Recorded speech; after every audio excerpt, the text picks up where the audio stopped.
تو اللہ کے رسول صلی اللہ علیہ وسلم نے ارشاد فرمایا حضرت بلال کو کہ لکڑیاں جمع کرو اور علقمہ کو زندہ اس میں جلا دو. تو بڑھیا تڑپ گئی. ماں تو آخر ماں ہوتی ہے, تڑپ گئی.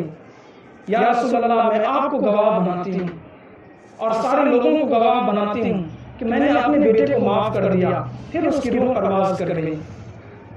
حضرات ایسے تاریخ واقع کتاب کے اوراق میں اب بھی موجود ہیں. ضرورت اس بات کی ہے کہ ہم ان تاریخوں سے عبرت حاصل کریں. حضرت جبرائیل علیہ السلام اللہ کے نبی صلی اللہ علیہ وسلم کے پاس آئے انسانی شکل میں. یا رسول اللہ قیامت کب آئے گی؟ کہا اللہ کو معلوم. یا اللہ یا رسول اللہ کچھ نشانی بتا دیجئے.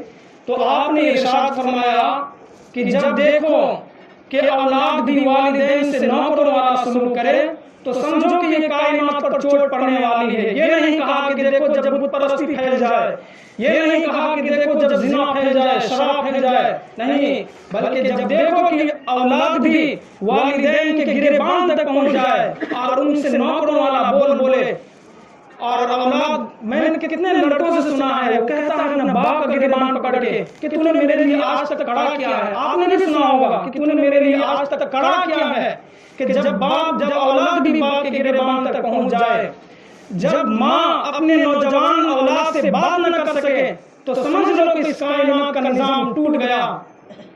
پھر اسے پیوند خاک کر دیا جائے گا, اس سے جینے کا حق چھین لیا جائے گا. تو میرے محترم بزرگوں اور دوستوں, ماں چاہے جس کی بھی ہو, امیر کی ہو یا غریب کی ہو, ان کی صدا جب نکلتی ہے تو عرش کے دروازوں کو ہلا کے رکھ دیتی ہے, عرش کے سارے پردے کو اٹھا کے رکھ دیتی ہے.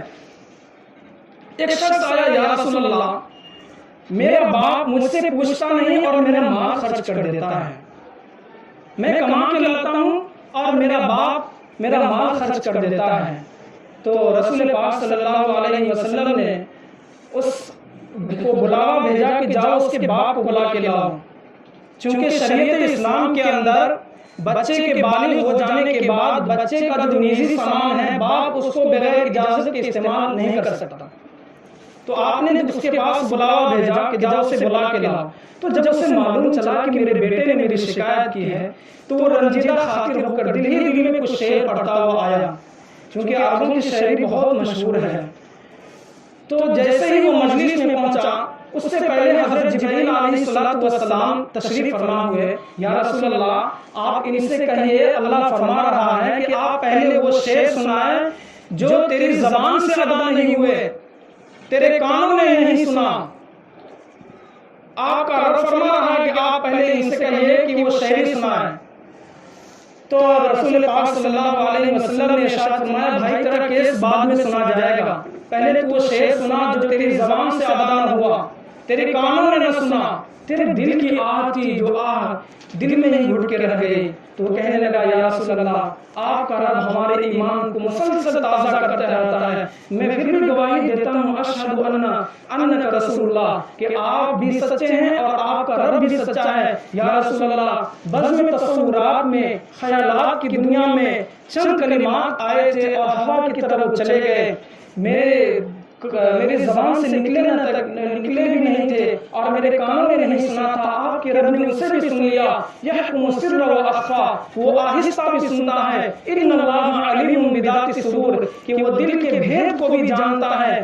تو آپ نے فرمایا اچھا بتاؤ کیا شعر کہا تھا؟ تو وہ کہنے لگا عربی شعر ہے, میں اس کا ترجمہ کر دیتا ہوں کہ میرے بیٹے جس دن سے تو پیدا ہوا اس دن سے ہمارے ارمانوں کا خون ہونے لگا. جو کمایا جس طرح کمایا تیرے لیے کمایا, جو بچایا تیرے لیے بچایا. گرمی سے بچانے کے لیے سردی کے سرد راتوں میں ٹھٹھرتا رہا اور خزاں کے پتوں کی طرح جھڑتا رہا. جو لایا تیرے لیے لایا, جو کمایا تیرے لیے لایا. جب تو روتا تھا ہم سو نہیں سکتے تھے, جب تو کھانا نہیں کھاتا تھا ہم کھا نہیں سکتے تھے. تیری جدائی ہمیں بے قرار کر دیتی تھی, موت کے سائے لہرانے لگتے تھے. حالانکہ موت ایک الگ چیز ہے, بیماری ایک الگ چیز ہے, لیکن ہمیں دھڑکا لگا رہتا تھا کہیں مر نہ جائے, کہیں مر نہ جائے. ہائے آج اولاد کہتی ہیں کہ اللہ ابا جان کو اٹھا لے, امی جان کو اٹھا لے, اور ماں باپ کہتے ہیں کہ ہمارے بھی اس کو لگا دے. آج تک کوئی ایسی اولاد نہیں دیکھی, ہر ماں باپ کا یہی ہے کہ ہمیں چھوڑ جاؤ. تو وہ کہہ رہا ہے کہ بیٹے تیری بیماری مجھے تڑپا دیتی تھی،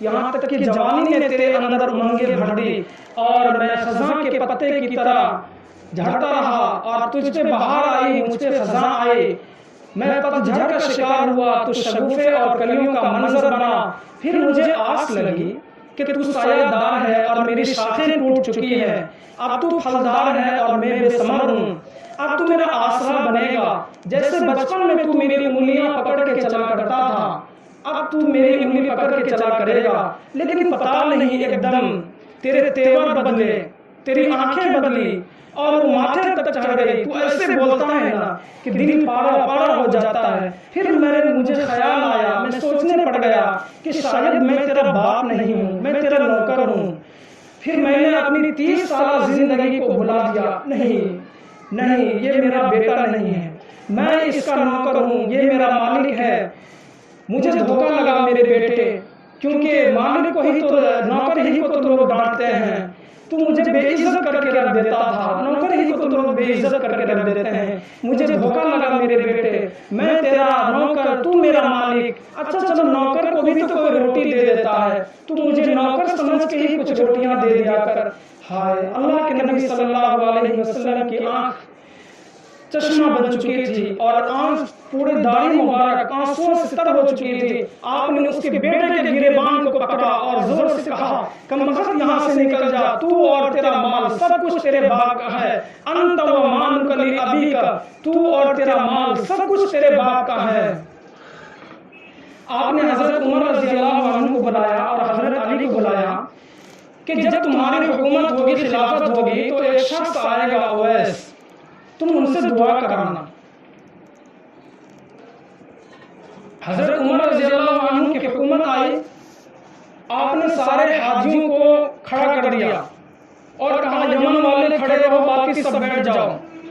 پھر آپ نے کہا قرن والے کھڑے رہو، باقی سب بیٹھ جاؤ۔ ایک شخص کھڑا رہا، تو آپ نے کہا، حضرت عمر نے کہا کہ تو قرنی ہے؟ کہا جی قرنی ہوں۔ کہا اویس کو جانتا ہے؟ کہا کہ جی وہ پاگل سا۔ بولے پاگل وہ نہیں، پاگل تو ہے، بتا تو صحیح وہ ہے کہاں؟ تو کہنے لگا کہ اونٹ کو چرانے کے لیے مینا کی طرف گیا ہے۔ تو حضرت عمر اور حضرت علی دوڑے گئے، دیکھے تو حضرت اویس قرنی نماز پڑھ رہے ہیں۔ انہوں نے جب دیکھا کہ کوئی شخص آیا ہوا ہے تو نماز جلدی پڑھنا شروع کر دیا اور سلام پھیرا۔ حضرت عمر نے کہا بھائی تیرا نام کیا ہے؟ انہوں نے کہا آدمی۔ کہا ارے بھائی تمہاری ماں نے تمہارا کیا نام رکھا؟ وہ کہنے لگا تمہیں اس سے کیا مطلب؟ تو حضرت علی نے کہا یہ حضرت عمر ہیں۔ تو وہ ڈر گئے، کہا ڈرو نہیں، ہمارے لیے دعا کر دو۔ رسول پاک صلی اللہ علیہ وسلم نے ارشاد فرمایا کہ اویس آئے تو ان سے دعا کرانا، اور کل قیامت کا دن جنتی جنت میں جا رہے ہوں گے، دوزخی دوزخ میں جا رہے ہوں گے، حضرت اویس قرنی کی باری آئے گی، آپ حضرت اویس قرنی بھی جنت میں داخل ہونے لگیں گے، تو اللہ کہیں گے اویس کو روک دو، وہ گھبرا جائیں گے۔ اللہ فرمائیں گے گھبراؤ نہیں، تم انگلی پھیرو، جس پر تمہاری انگلی جائے گی آج تمہارے صدقے طفیل میں سب کی مغفرت کر دی جائے گی۔ پیچھے کیا ہے؟ تہجد؟ پیچھے کیا ہے؟ روزہ نہیں۔ پیچھے کیا ہے؟ عبادات نہیں۔ کیا ہے پیچھے؟ ماں باپ کی خدمت، ماں باپ کی خدمت، ماں باپ کی خدمت۔ آپ نے فرمایا کاش میرے والدین زندہ ہوتے، میں بھی ان کی خدمت کرتا، تو نہیں تو کم سے کم میری ماں زندہ ہوتی اور میں عشاء کی نماز کے لیے مصلی پہ کھڑا ہوتا اور میں سورہ فاتحہ پڑھنا شروع کر دیا ہوتا، الحمدللہ رب العالمین، اور میری ماں کہتی محمد فرض نماز، عشاء فرض نماز، اور میری ماں کہتی محمد، تو میں نماز توڑ کے کہتا جی ماں جان حاضر ہوں۔ تو میرے بھائیوں اور بزرگوں، جس کی ماں ہے، جس کے باپ ہیں، وہ ان کی قدر کر رہے ہیں، ان کی خدمت کر رہے ہیں، اور جن کے نہیں ہیں وہ ان کے نام سے صدقہ کرے، خیرات کرے، ان کے نام سے قرآن پاک پڑھے، ان کو ثواب پہنچائے، ان کے نام سے نفل پڑھیں۔ اللہ تبارک و تعالی ہم تمام حضرات کو اپنے والدین کے ساتھ حسن سلوک کے ساتھ پیش آنے کی توفیق عطا فرمائے، آمین۔ اے ضیا ماں باپ کے سائے کی ناقدری نہ کر، اے ضیا ماں باپ کے سائے کی ناقدری نہ کر، دھوپ کاٹے گی بہت جب یہ شجر کٹ جائے گا۔ وآخر دعوانا الحمدللہ رب العالمین۔ جو حضرات سنت نہیں پڑھے مسلم پڑھے.